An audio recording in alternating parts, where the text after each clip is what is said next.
Greetings, teachers. My name is Mike Erwin. I'm the co-founder and the president of the Positivity Project. We're a nonprofit organization with the mission to empower your students to build strong relationships by recognizing, appreciating, and exemplifying the character strengths in us all. Now, we are not a program. We do not have a curriculum.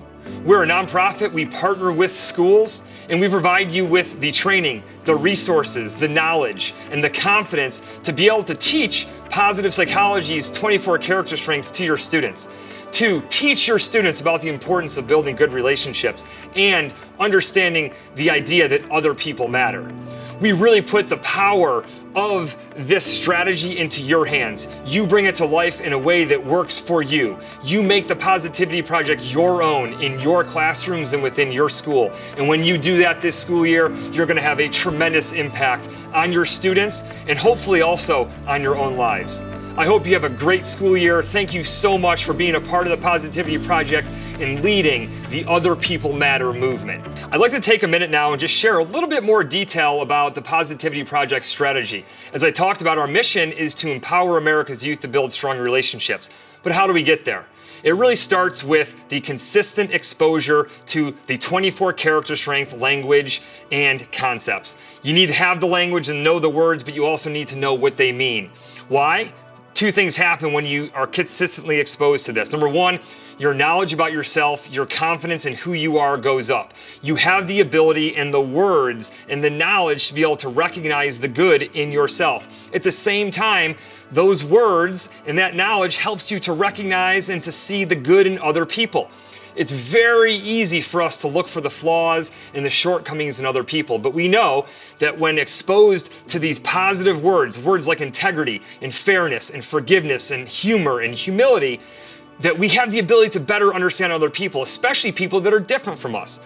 Now what you have is the formula for stronger relationships. When I know myself better, when I know you better, we're just going to have a better relationship when that relationship is based upon our character strengths and not who's the most attractive or the most popular or the fastest or the smartest kid in school. Now, this is all important because not only do these stronger relationships have an impact on people's lives and on their well-being, but it also shapes the culture and the sense of community in your school and in your life. So these better relationships, little bit by little bit, these micro interactions that just get a little bit better, it actually helps to build a more positive culture in your building and in your classrooms where students are having more respect for each other and they're just building better relationships with each other, but also with their teachers.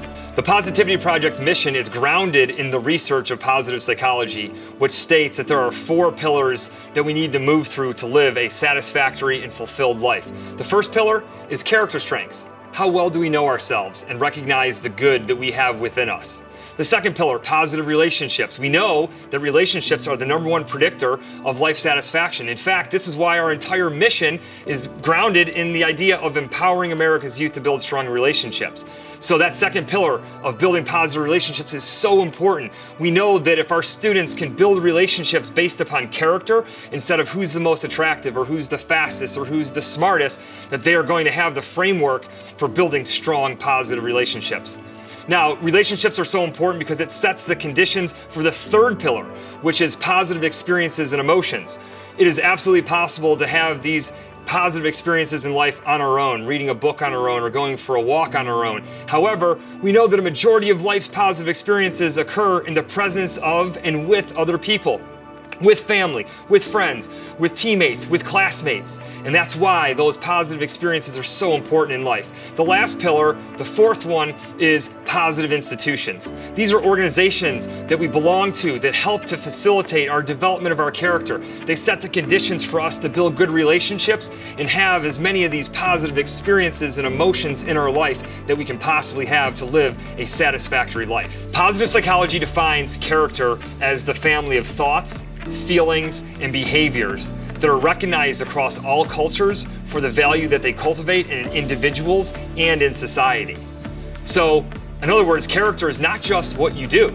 Character is what you think, what you feel, and what you do. It's the combination of all 3 of those. Sometimes we lead with our thoughts. Sometimes we lead with our actions. But regardless, character and developing good character means shaping a person's thoughts, their feelings, and their behaviors. One of the reasons the Positivity Project exists is to address a couple of concerning trends that we've noticed over the past 30 years from the research, and that is the rise of narcissism and the decrease in empathy.